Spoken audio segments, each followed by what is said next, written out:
Hello anime fan, welcome back to What If Animes 2.0. So in this video you gonna see, what if Naruto was trapped in High School of Dead? This is part 2.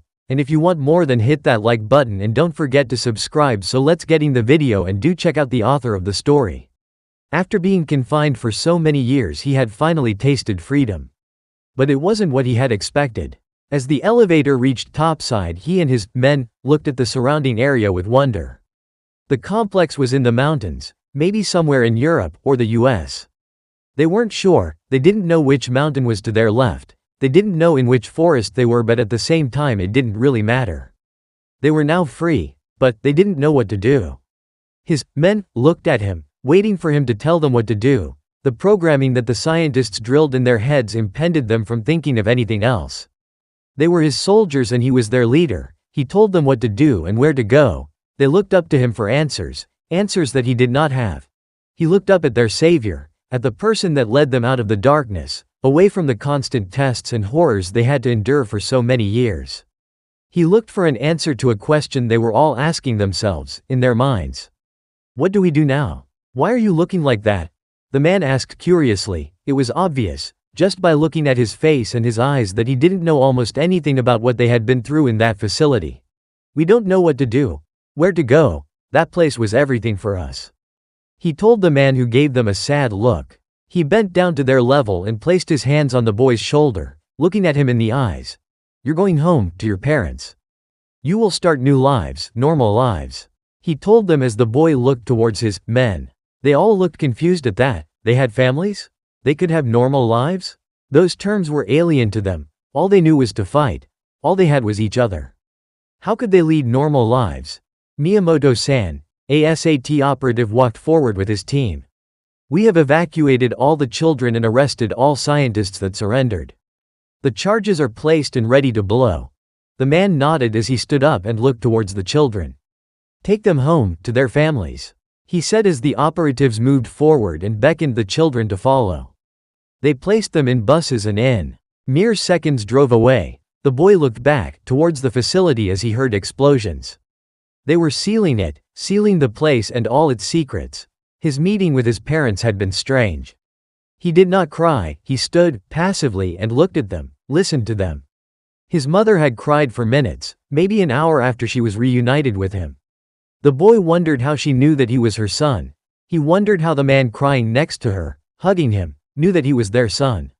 But he didn't question it. His life had been strange. The person he was supposed to call mother had been pregnant for 8 months when he was returned to them. They had apparently mourned after him for years and had been unable to think of having children after he was kidnapped, only moving forward after 6 years. He was 13 when his sister had been born, and while everyone had been happy and looked at the child as a ray of sunshine, all he could see was weakness. This world was not his, this world was too different. From what he came to learn, he couldn't understand anything, and for hours he would just sit and watch the walls, thinking, trying to understand, weak. He would say at home, looking at the small child, it didn't matter if his parents were there. It didn't matter if they looked at him with pity, anger, or remorse. They had tried to get him to open up, to understand the world through different methods. Trips, meeting new people, making friends, going to school, and even a psychiatrist, or more. None of them worked. He was as stoic as ever, a boy with no knowledge or understanding of the outside world. But they never gave up, something he had admired them for, something he respected them for. As years passed and his sister grew, he came to understand that he had a tick in his head, an urge to morph those that were weak into strong people, programming from all those years most likely. When she was 7 he began to try and train her. He went easy at first and his parents believed that he was bonding for the first time with his sister. The training then turned harsher and harsher as the days progressed until his father had realized what was happening and stopped him. She can't do the things you can.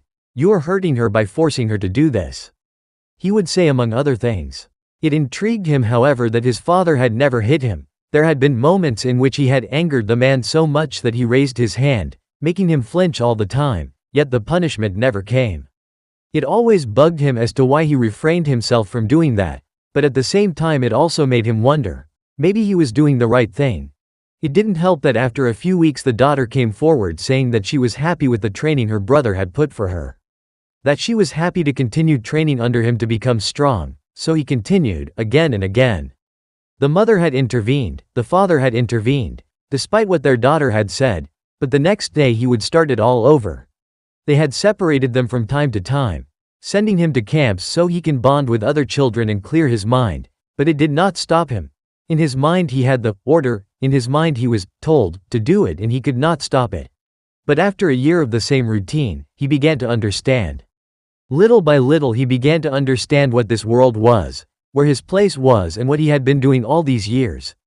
Oni-sama, he remembered the 8-year-old cry at him, she was tired, she was dirty and she couldn't go further. I don't want to do this anymore. She cried to him. Naruto just looked at her, he stared as he thought. Why? He questioned. She shook as tears fell from her eyes and looked up at him. It hurts Oni-sama, I can't do it anymore. She lowered her head in shame, something that had intrigued him to no end. He looked at her with calculating eyes, not understanding why she said that. You told me that you wanted me to train you, that you were okay with it. At first she didn't reply, she merely stood there crying silently. And then she looked up at him with teary eyes and told him the truth.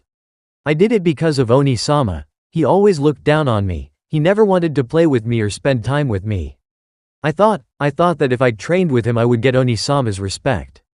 She cried out, crashing on the ground and covering her face with her hands. Naruto paused. He had seen this before. He had encountered something like this before when he was still a captive in those labs. He trembled for the first time in years. Was it fright? Remorse? Regret? He couldn't answer that. He didn't know why he trembled in such a way. Slowly he walked forward, towards the little girl and bent down on his knees. She didn't react to his presence and he didn't know what to do. He watched her from up close and listened to her cry and call his name, asking why he ignored her, why he looked down on her. It then came to him, it struck him like a lightning bolt. The voice in the back of his head died down, it became silent.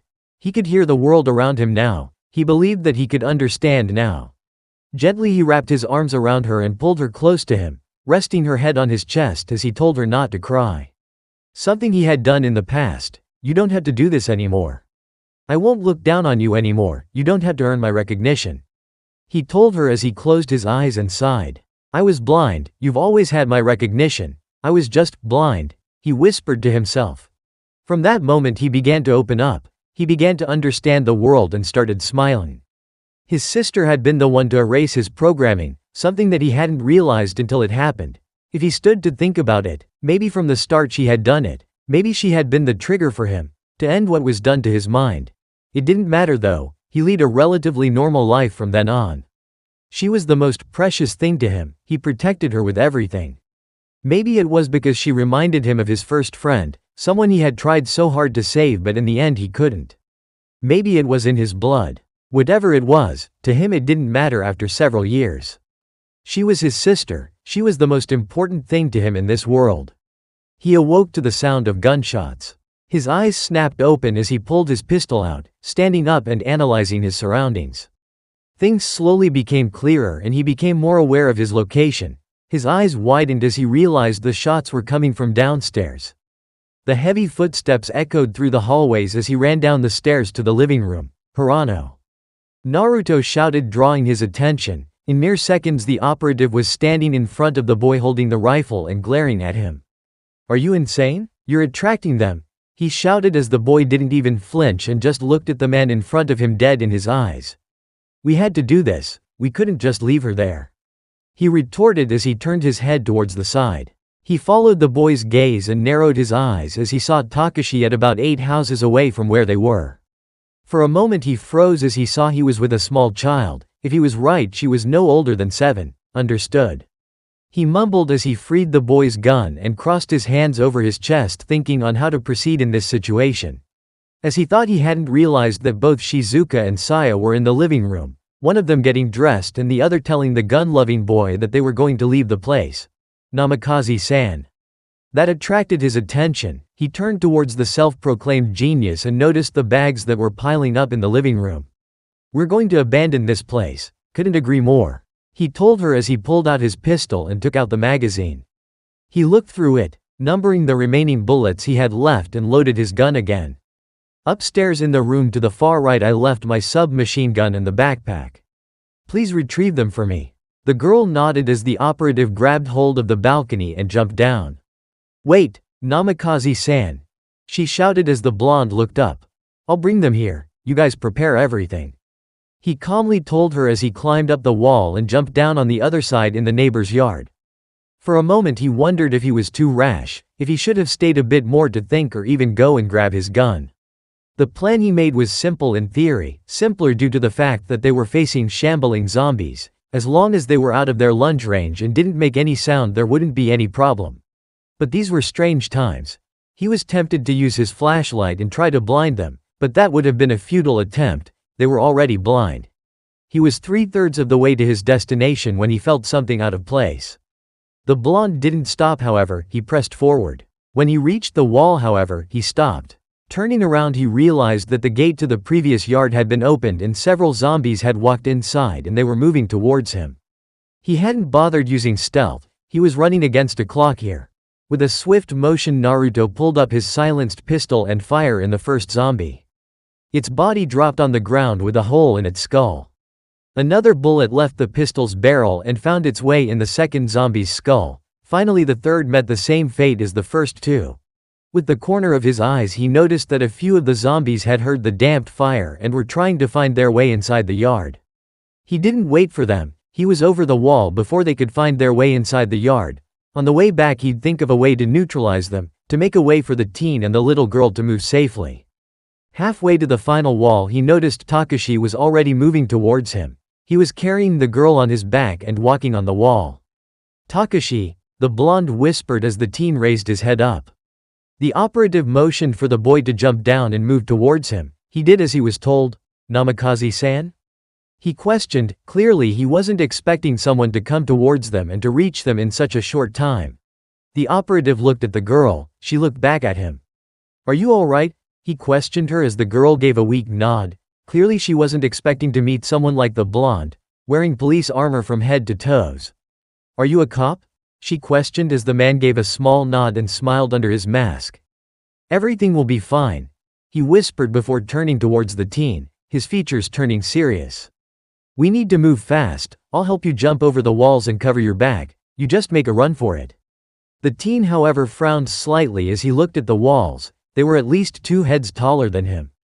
How the blonde managed to scale them in such short notice and reach him so fast was beyond him.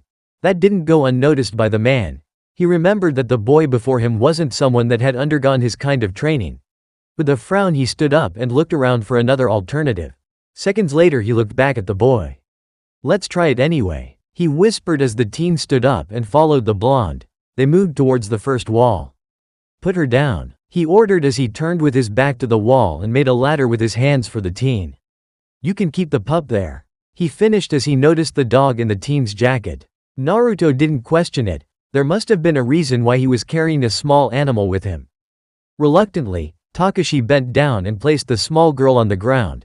She looked at him and then at the blonde man.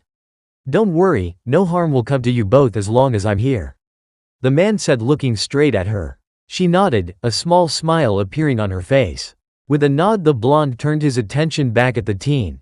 He nodded back at the man and moved forward, placing his leg in the blonde's palm and climbing up on the wall again.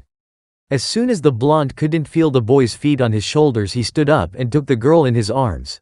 He raised her up and helped her climb to the other side. As soon as that was done, he climbed up as well and jumped on the other side. "This will take some time," the blonde mused as he moved towards the opposite end of the yard. After taking the first few yards, they stopped.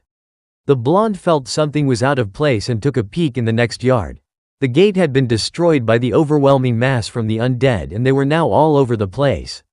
This put a dent in his plans. "We might still make it by walking on the wall," the teen said, his eyes widened at that. Of course that was a solution. Not the best one, but it was still a solution. With a nod, Naruto helped both Takashi and the little girl, Alice, up on the wall. Once again, Takashi took care of her by carrying the small child on his back. Behind them was Naruto. While the teen tried to keep his balance as they walked, Naruto tried to move as slow as possible so as not to push the boy in front of him. Balance was not a problem for the man. Time, on the other hand, was a problem. At the pace they were going, the teen would tire out even if he started carrying the girl. If he tried to carry the teen and the girl at the same time, it would tire him out and the irregular shift in weight would make him lose balance. It didn't look good. By the time they reached the end of the yard, Takashi would be too tired to climb over the remaining walls. Luck, however, was on their side this time. Their heads snapped up as they heard the unmistakable sound of a car speeding down the road towards them. Namikaze-san. They heard Hirano shout as he threw towards the blonde an item with great precision from the speeding car. He caught it with ease and smirked as he removed the safety from the submachine gun and turned to his right, unleashing the entire clip in the unsuspecting dead. As soon as all 30 rounds had been empties from the gun, he took his pistol in his left hand and turned towards the left, firing in the zombies that were trying to grab him and Takashi by the legs.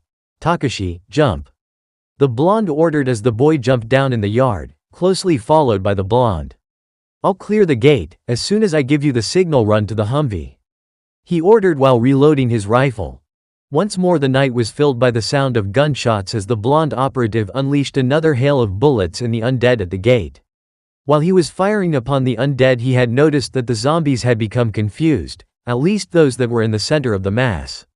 They didn't know towards which sound source to move. He made a mental note of this. Most likely it would help him in the future. "Now," he ordered after reloading once more and firing precise shots, clearing a path for the teen. Once more the gun clicked. The magazine was empty. He bit his lower lip. He was down to 2 magazines, one of which he had already placed in the gun. It had been worth it, however. The teen had reached the Humvee and had already boarded. "Busujima-san," he shouted, moving his heads towards the side. "Move out. I'll jump on top as you move," he called out. Naruto didn't wait for her to reply as he climbed the wall and started running. Moments later the Humvee pulled back and turned around as it sped towards the blonde's location. He glanced towards it and jumped to the side, landing on top of the Humvee, his feet mere inches away from Hirano's face, whose head was sticking out of the armored car's roof. "Go in," he told the boy, who gave a slight nod and vanished inside the car. The operative moved forward and wormed his way inside the machine through the hatch. As soon as he was inside, he sighed and moved forward, his head sticking in between the 2 front seats. "Please drop me off at the corner." Shizuka looked at him strangely. "Drop you off? We can't leave you behind," she retorted as the blonde shook his head. "I have business to attend to," he told her as the woman looked back at the road with a frown. "Even so, we can't leave you on the road in this darkness," Saya countered from the front passenger seat in the right. "The least we could do is drive you to your destination, to that foxtrot," she said, looking towards him. Naruto shook his head, however, as he pulled back and dropped on the backseat between Takashi and Seiko. "Not going there," he told them. "I'm taking a detour, going to check a nearby school," he said with a small hesitation. The car suddenly came to a halt as the driver turned to face him with wide eyes. "You can't go in a school. It's a dead end. You have any idea how hard it was to escape from one?" she questioned. He couldn't argue with that. Places like a school, hospital, military base, or any other place that had a large concentration of people before the outbreak happened would be a death zone. Only a madman would ever consider entering those unless the prize inside of them was worth risking your life. And in his case, the prize was more than enough. "I know," he told them with a low voice. "But I need to know if someone there made it out alive, or if—" He stopped as he looked at the ground, not wanting to continue. They stood in silence for several seconds before Shizuka looked up front once more. "Yoniwa?" she questioned, looking through the mirror. The blonde looked up and nodded at her as the car started moving once more. "Don't go in. Stop a few blocks away. As soon as I'm off you can leave," he said as he felt a hand on his shoulder. "We won't leave. If we want to survive we need to stick together," Seiko told the blonde as the rest nodded. Naruto laughed lightly as he shook his head. That surprised him. Looking at their eyes, he knew that there was no way to convince them otherwise. Somehow, this made him happy. "Understood? Then let me explain you the plan." Naruto peered around the corner, in the courtyard of the school, and frowned. There weren't many undead, but they were enough to pose a problem and delay them. He pulled back and looked to his left. Seiko and Takashi nodded at him as they prepared their weapons of choice. The operative made a simple sign as he moved inside the schoolyard, followed by the 2 teens. "We'll leave Hirano behind to guard the car. Even though his gun makes a lot of noise, we need someone who can use them to take down any bandits that try to steal from us. Miyamoto will use her spear to take down any zombies that might have hurt us." The blonde said as he checked his guns. "What about me, Officer San?" The small girl questioned, making the blonde smile and bend down at her level. He placed his hand on her head and patted her slightly. "You make sure they pay attention to their surroundings and that Miss Marikawa is ready to leave if necessary." The small girl nodded as she ran over to the elder woman. "Busujima will clear the way for me and Kamuro. We will provide long-range support if necessary." He then turned towards the pink-haired girl and threw a small walkie-talkie to her. "Takagi will keep us informed," he said, pointing to his ear. She understood and nodded as she entered the vehicle. "Any questions?" he finally asked as everyone shook their heads. "All right, let's move." "Wait," Saya called out as her head popped out of the Humvee's window. "Catch," she called as she threw an object towards the blonde. "It was in the house. You might know better on what to use it." He wasn't really paying attention as he studied the round item. Numerous escape plans forming in his head if things got out of hand. With a smirk he nodded and pocketed the item, leaving the group with the two teenagers. Moving through the courtyard was easy. They walked at a slow pace and kept their distance away from the shambling dead. Takashi tightened his hold on his gun as he looked at the dead around them. He tried to avoid looking at them. He couldn't blame the kid, he too didn't want to look at the scene. The majority of undead were children between 10 and 13. No matter how much he didn't want to look at their deformed faces, he had to make sure that the one they were looking for wasn't among the dead. Even though it would take them a lot of time, even though they'd waste an entire day looking through the school, the group had decided to help the blonde. They already considered him as part of their group. He was thankful for that. He wasn't sure if he would be able to do this alone without losing his mind. No matter how much training he had received. They scoured the courtyard 3 times before deciding they could enter the building. It took them around 2 hours before they were finished with the school's exterior. Luckily there had been no incidents. As soon as they entered the building they noticed the damage that had been done. Several bodies were littered on the floor, stepped on by those that tried to flee the scene, a few of them half-eaten. Books, backpacks, shoes and many other items had been littered on the floor. It looked like a hurricane had passed through this place. The majority of the lockers had been opened. Maybe they tried to grab their stuff while running, or maybe some had been using them as weapons. That thought came to him as soon as he noticed a bloodied locker that had a dead student's head splattered on it. "Where to?" he heard Seiko whisper. He didn't answer at first. He raised his hand and gave them a silent order to hold their ground. Naruto had given them the basic sign instructions, to make movement in such a place easier. The operative walked forward, past the entrance and into the hallway. He looked up at the signs and read them. Finally, he checked the area. There were no zombies in the vicinity. He couldn't hear any noises as well. The place was dead quiet. 3rd floor, 5th classroom on the right. He whispered loud enough for the two to hear. They nodded and walked forward next to the blonde, going up the stairs behind him, careful so as not to step on the bodies. "What if it's empty?" Takashi asked as he carefully stepped over a body that had been ripped in two, its organs laying on the ground, already rotting away. "Then we scout all the rooms from the upper floor to the bottom floor. If we still find nothing, you guys head back and I'll scout out the basement and join you once I'm done," he told them calmly. The two said nothing. Even though the blonde said he would scout out the basement by his own, they decided not to press on and convince him to not do it alone. It was interesting, on the 1st floor the place seemed rather clean. There were no bodies in sight and no undead, only the occasional blood trail. On the 2nd floor, however, everything changed. It was like they had entered a nightmare house. Blood had been splattered everywhere. Bodies were littered all over the floor, but the undead were missing from the scene. They stopped on this floor, or at least the blonde stopped first and the other two followed after him. There was something strange about the place. Too many bodies, too much gore. A light above them pulsated slowly, making the scene around them even more grotesque.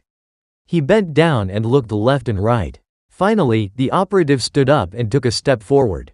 He felt something under his foot. Slowly he moved his foot back and looked down as he began to rummage through the blood and littered organs through whatever was underneath them. His eyes widened as soon as he raised his foot. On it stood a baseball bat, covered in cracks and blood. Biting on his lower lip, the man lowered his foot slowly and dropped the weapon on the ground. Once more he looked around. He noticed a body near one of the classroom doors and walked over to it. Bending down, he grabbed the body's head and turned it to the side. It had a knife in its skull. Either someone had killed this person or he killed himself, judging by the bite marks on his neck. But that wasn't what interested him. The man wasn't wearing teacher's clothes or the janitor's clothes. He wore a black leather jacket and tight leather pants, his face obscured by a black mask. Did bandits already start raiding? It had been only 2 days and a half since the outbreak, and why would they raid a school of all places? He was shaken out of his thoughts as he heard noises from inside the classroom. Slowly he peered inside. There he saw 2 adults feasting on a lifeless body.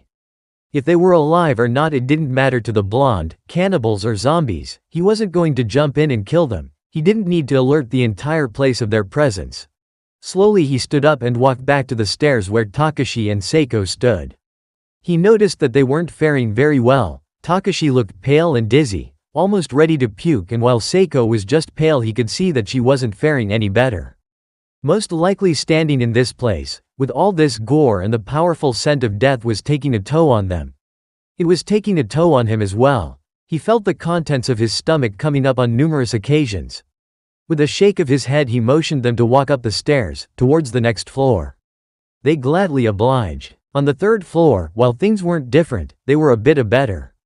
The occasional body was laying on the floor, trails of blood on the walls, windows or floor, and a few zombies here and there. Nothing they couldn't handle. Come on, the sooner we finish the better, Naruto said as he turned to the right and walked forward. He didn't want to get caught during night time here. Walking through these tight corridors that were swarming with the undead was not part of his plan. They didn't need to be told twice as they moved forward with the blonde, holding their weapons at the ready. Each class they passed by held the same story. They were either empty or had 1 or 2 bodies with 1, or no, undead roaming aimlessly. In all cases it was a child zombie. Seeing so many of them, again and again, made the blonde more skeptical of survival chances for anyone here. These were children, they had no idea how to fight, no strength to fight, and didn't know where they should run or hide in such situations. Too young to survive in such a world. They came to a halt as they reached the 5th classroom. He took a deep breath and entered the room, pistol aimed in front of him. The class was empty, chairs had been thrown over, desks turned upside down, a body laying in the middle of the room, but no undead in sight. He walked over to the body. The chest had been ripped open and more than half of the organs had been eaten. It wasn't the body of the one he was looking for. He relaxed at that. As he stood up, his eyes caught sight of a backpack in the far back of the room. Most likely it had been thrown there in the chaos. He walked over to it and picked it up, his heart skipping a beat as he stared at it. Is everything all right? He heard Seiko ask. He gave a small nod. She wasn't in here when it happened, he told the girl as he raised the backpack and took out a small necklace. She would never leave it behind. And the school never allowed their students to wear any accessories apart from earrings. He thought to himself as he let the backpack drop on the ground and he pocketed the necklace. Where to? Takashi asked next. We scout this floor, then the one below, then the next, and so on, he replied as he walked towards the exit and out into the hallway followed by the 2 teens. For an hour they scouted the 3rd floor, going from classroom to classroom, doing their best not to attract the undead. From time to time they were forced to attack the undead as they had been spotted. He noticed Takashi wavering in the fight with these undead. That was not good. They proceeded to clear the 2nd floor, no matter how much they all disliked it. The stench of death made them all nausea. Searching through the floor had been a very hard task. Wading through the dead bodies was not an easy task. At times they had been surprised to find a zombie, half of its body at least, grabbing of their legs and trying to bite them as they walked through the numerous bodies. As they moved away from the stairs, however, the scenery changed little by little. The number of bodies and gore slowly reduced. The number of undead wandering the hallway had reduced as well. In one of the bathrooms they had found a student that had hung herself to escape from the madness. It was the first time the 2 teens had seen something like that, in real life and not a horror movie. However, they did not find what they were searching for on the 2nd floor. The blonde had checked every dead person and every zombie to make sure the girl wasn't one of them. By the time they were finished with the 1st floor, the sun had started setting. They were running out of time and they had no clue as to where the person was. There was only 1 floor left, the bottom floor. Silently the teens prayed that they'd find the girl there. In an hour it will be completely dark outside. Naruto mused as he looked out the window as they walked the hallway of the bottom floor. They wanted to tell the blonde that they should leave, But they knew he would order them to go back without him and he would stay behind to continue his search. They didn't like this. They couldn't abandon him after he had helped them like that before. But after scouting the bottom floor, Naruto had told them to leave. They had no choice, it was part of the plan. The operative was now alone in the school. He decided to scout the bottom floor one last time before moving to the basement. As he passed by the headmaster's office and the teacher's lounge, the blonde stopped. He looked at the door leading to the lounge. Inside was the headmaster's office as well, if he remembered right. He turned around and walked to the door, or at least what was left of it. The door was laying on the ground. It looked like something had crushed into it and completely destroyed it. Inside, however, everything was clean. There were no bodies, no traces of blood, and no zombies. He looked at the door to the headmaster's office and carefully walked towards it. Naruto grabbed the knob and turned it. The door was locked. He stood looking at the door for several seconds before he took a step back and slammed his foot in the door, breaking it from the hinges. 3 to 5 minutes. He mumbled, it was the time until the undead would require to swarm him here. As he entered the office, he immediately noticed the mess in the room. Someone had been through here, trying to either find something or, judging by the pile of documents, papers and wooden planks on the floor next to a large cupboard, it was most likely that someone was looking for a place to hide. Raising his gun up and pointing it towards the cupboard, he called out, "Come out, I know you're in there." There was no movement, but he did hear someone give a small gasp from inside. "I'm with the police, there is nothing to worry about," he said, once more lowering his gun slightly. The blonde waited for a minute before the doors to the cupboard began to slowly open. A person peered outside from the doors, a girl, no older than 11, with shoulder-length red hair and blue eyes. Naruto smiled as he lowered his gun completely.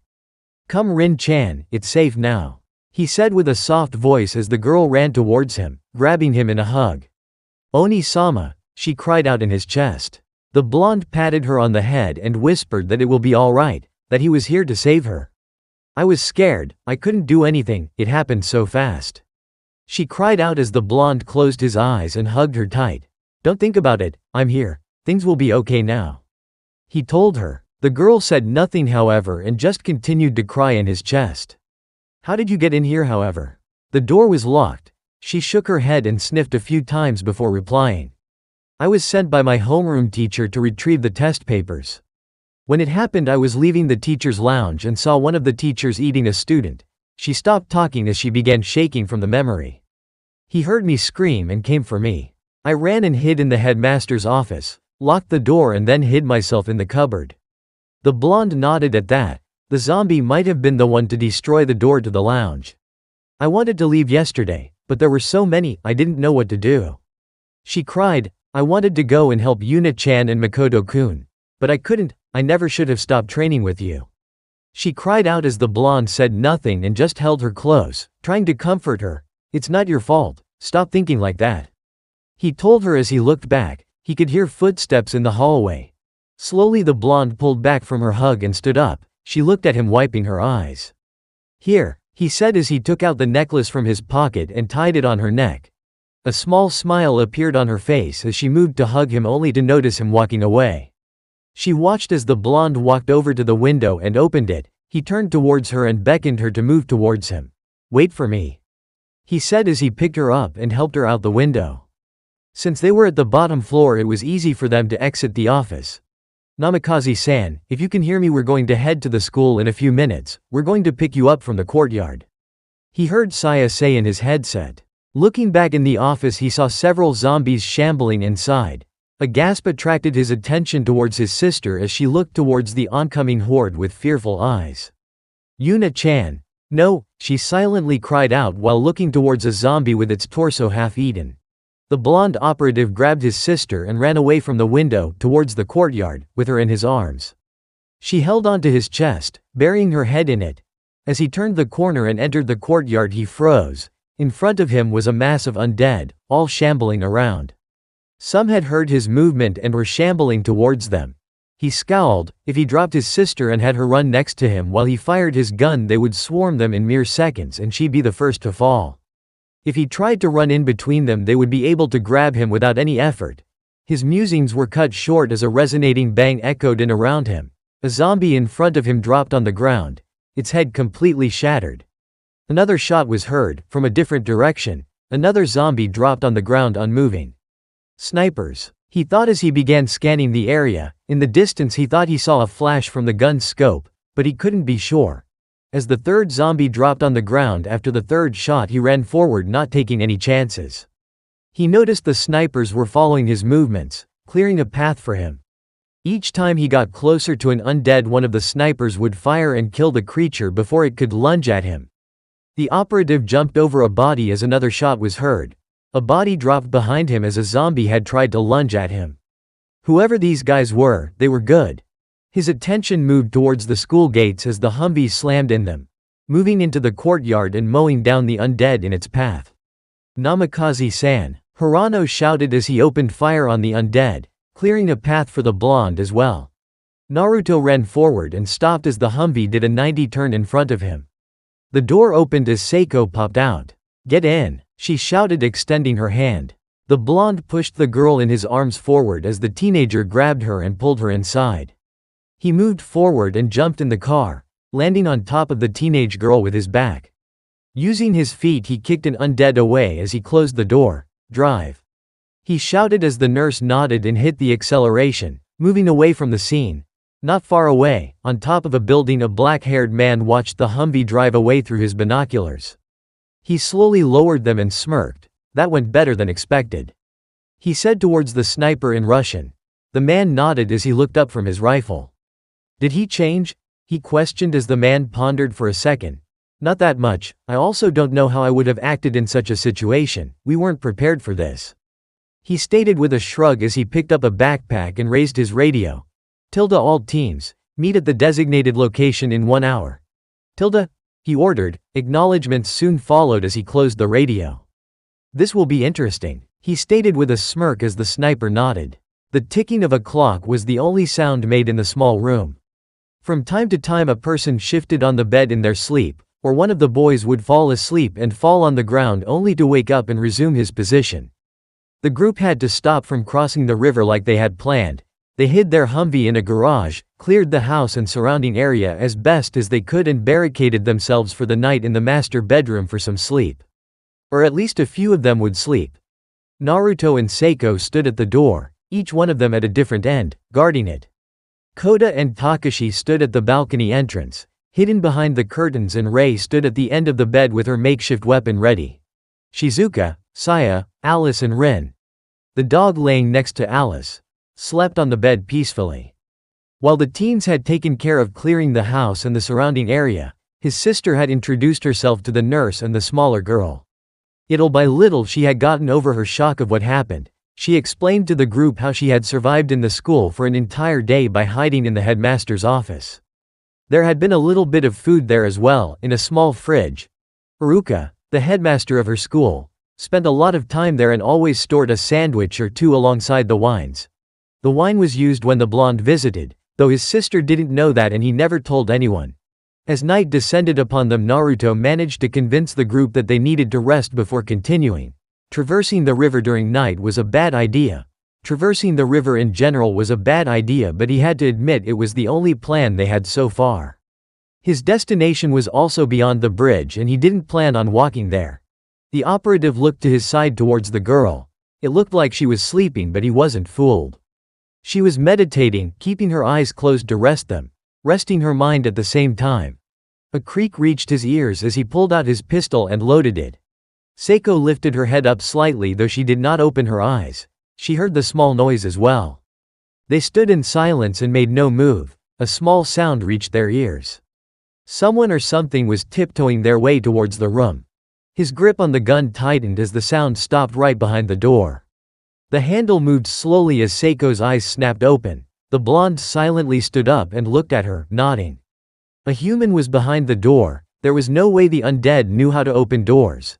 As the door opened, inward, Naruto grabbed it and slammed it on the wall as he moved forward, pressing the gun's barrel at the man's head. Seiko moved forward as well, her wooden sword pressed on the man's neck. The noise alerted everyone as they all stood up, Koda raising his gun up towards the door while the others just jumping up in surprise and looking towards the door. They had no words to describe what they saw. In the doorway stood a soldier, his eyes covered by infrared goggles, his face by a black mask. He was wearing urban camo clothes with many pockets in front. At his head was the blonde's pistol. In the soldier's right hand was also a pistol which was aimed at the blonde's lower jaw. In his left hand was a knife that was holding back the wooden sword pressed on his neck. Some way to treat an old friend, the man spoke in Russian. No one seemed to understand what he said, however. The blonde operative, however, understood as his mind began racing for an answer. He then noticed the insignia on the soldier's arm and his eyes narrowed. "What is Spetsnaz doing in Japan?" he questioned, making everyone's eyes widen at that. "Ah, that's not fun, letting everyone know who I am," he replied in the same language as the blonde growled in annoyance. "You're testing my patience, answer my question." This time the blonde replied in Russian as well, making everyone looked at him in wonder. "You really aren't in position to make demands, my friend," was the reply, and to prove it a red dot suddenly appeared on Seiko's head, making both Kota and Naruto's eyes widen in horror. "Sniper," the blonde spat out towards the soldier, who only grinned under his mask. "Listen, lower your weapons and we will lower ours, we came to talk," he stated as the blonde just glared towards him, making him sigh in annoyance. "If we hadn't come when we did, those thugs would have given you a hard time attracting the undead. Most of you would have died trying to reach the Humvee, which I might add was swarmed by those thugs." The blonde narrowed his eyes at that. He couldn't trust that. Seeing that the blonde wasn't going to budge, he nodded once, and in mere seconds the dot vanished from the teenage girl's head. "Now can we talk?" he questioned with a deadpanned look in his eyes as the blonde lowered his gun. "Busujima, let him go," he said as the girl glared towards the blonde but reluctantly lowering the wooden sword. "Good," the man said as he rubbed his neck and placed his weapons away. "Let's talk," he said, turning around and walking away in the hallway. Naruto followed out and looked back at those inside. "Stay here, if it's a trap I can handle it," he ordered, closing the door behind him. He looked down the hallway and saw the Spetsnaz walking down the stairs. The operative followed him down towards the living room, where two more soldiers stood behind the couch. The man, their leader from what it seemed, sat on the couch and motioned for the blonde to sit in front of him. Naruto did as he was told, making sure to keep a close eye on them. "Don't be so tense, boss. If we really were out for your head, you would have died by now." The leader spoke in perfect Japanese, making the blonde look at him strangely. The blonde said nothing, however, as he only stared at the three men before him. He couldn't recall any Spetsnaz coming into Japan. His father would have talked about it with him like he usually does. It was strange that these guys had managed to sneak under the radar in the country. Maybe they came during the outbreak? "No, that couldn't be right. You still haven't answered my question," the blonde said, crossing his arms over his chest. "Ah yes," the man said as he took off his goggles and lowered his mask. "We came here to see how you are doing, boss," he finished with a smirk, making the blonde narrow his eyes. "Boss?" he questioned as the man nodded and pulled up the sleeve from his right arm, showing a red tattoo of a fox with 9 tails. Naruto's eyes widened at that. It was the same tattoo he had on his right arm. The man lowered his sleeve and looked at the blonde, and his expression. He was sure the man knew who they were. And he was right. Naruto now knew who the leader of these soldiers was. But he couldn't believe that after all these years someone from the past would appear before him. But he didn't know who this man was. The soldier noticed the troubled look and spoke up. "Maybe reintroductions are in order." He stood up as he saluted the blonde before him. "Under the 9th's control, Squad 3's leader, Uchiha Sasuke, at your service, Commander." It all came crashing down on him. The man before him was his soldier, his subordinate, his most loyal subordinate. Back from when they were test subjects, back from when they were forced to become weapons. He grabbed his head in pain as he trembled, remembering it all. "Painful, I know," the man, his soldier, said. "Why?" the blonde rasped out. Why had they come here? Why was this man here? He had tried to forget about the past. He had tried to stop being the weapon they had programmed. There was no answer. For minutes they stood in silence. He looked up at the man and saw that he was also in confusion. They all were. They had no answer as to why they came here, as to why they stood before the blonde. The leader spoke, uncertainty in his voice. "It called us," he whispered, not sure on how to explain it. Naruto's eyes widened once more. The programming in their minds was still there. It told them to find him. It told them to find their leader so that they would serve him once more. Or was it really because of that? The operative looked up at them as one of the soldiers spoke up in Russian. "We heard a call, a pull from Japan. We don't know how we got here. The time between going to bed back in our camp in Russia and waking up here is all black." He explained. He didn't know what to make of that. Were they brought here? Did they come by themselves yet they didn't know that? Looking at them he saw that not even they knew what the answer might be. With a sigh the blonde leaned on the couch. "I assume you guys were the snipers that backed me up a few hours ago." Sasuke grinned as he nodded. "Quite easy once we found locations from where to support." The blonde nodded, his mind drifting away and trying to remember things from the past, things from when he was a captive. But no matter how hard he tried he just couldn't remember why these guys would come here, looking for him. "Sir, you might want to know something." He perked up at that as he looked towards the black-haired man before him. "While searching for you we saw the second's troops, at least a platoon, towards the west." Naruto closed his eyes thinking about it. The second rang a bell. His eyes then snapped open as he remembered, he was referring to one like him. It meant that the second was also here in Japan. "That doesn't make any sense. Why would you people come here all of a sudden?" he questioned with narrowed eyes as the man just lowered his head in defeat.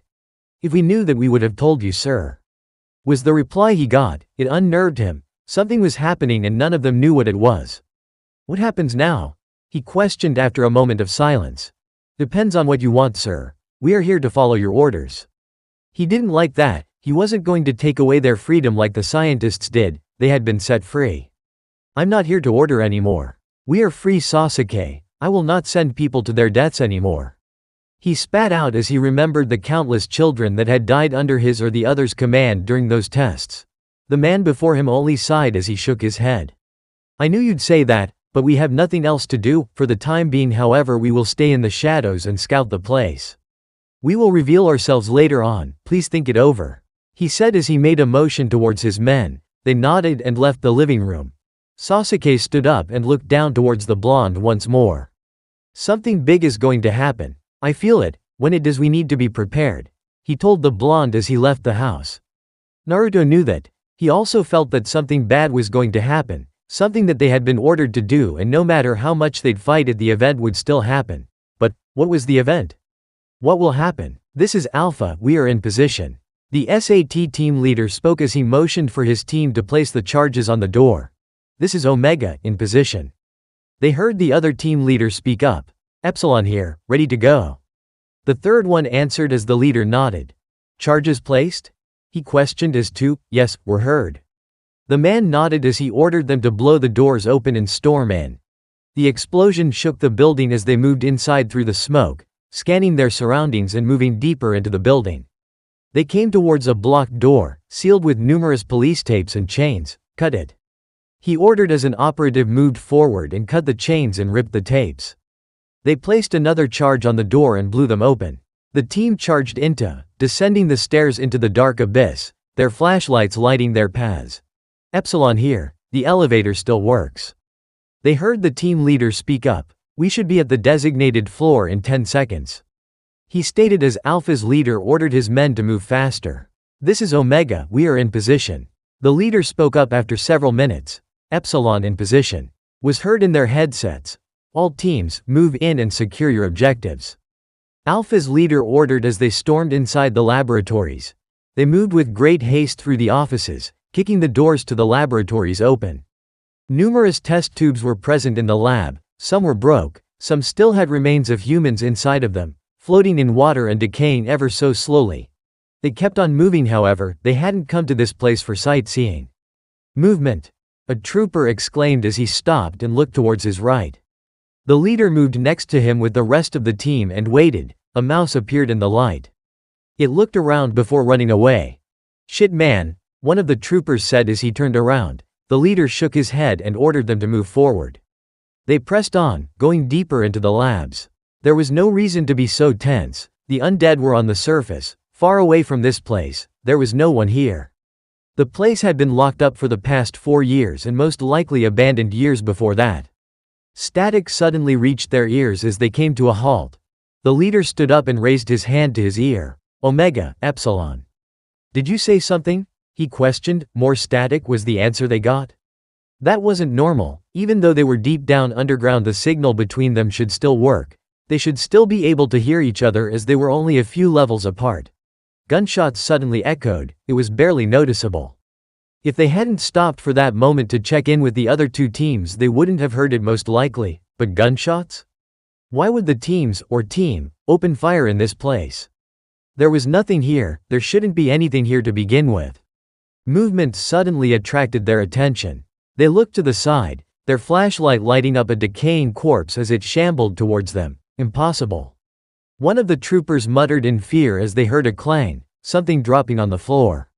Another trooper turned towards the sound's origin. A zombie was shambling towards them. More footsteps echoed around them as the leader looked around frantically, lighting the place up with his flashlight. They were surrounded.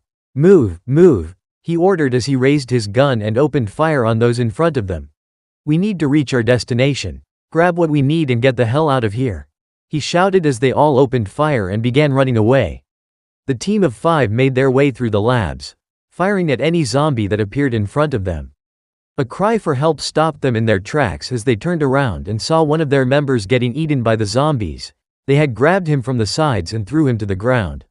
Ignore, the leader ordered as he pressed forward, leaving the man behind. It didn't take them long to reach another door that was locked. They slammed in the door trying to break it open, yet nothing happened. Blow it open, he ordered, cover him. The man said once more as one moved to blow the door open while the remaining 3 turned around and formed a semicircle. They opened fire on the oncoming undead, taking down as many as they could. It's ready, the man shouted as they got into position. The door was blown open and the team rushed inside only to come face to face with a wall of undead. They screamed in fear as they unloaded their guns into the masses with no long-lasting result. They had been boxed in and killed, their cries of pain and despair echoing in the laboratories.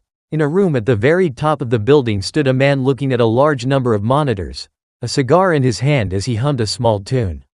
Disappointing, he muttered as he threw the cigar in the ashtray. Was expecting more of a show. He brought his hands up towards his face as he studied the screens with mild anger. And the boy wasn't with them. Such disappointment. With a sigh he closed the monitors, looking over the 3 teams which were getting eaten by the undead. No matter, the plan will still proceed, it should be entertaining, he said to himself, smirking foully. Thanks for watching, guys.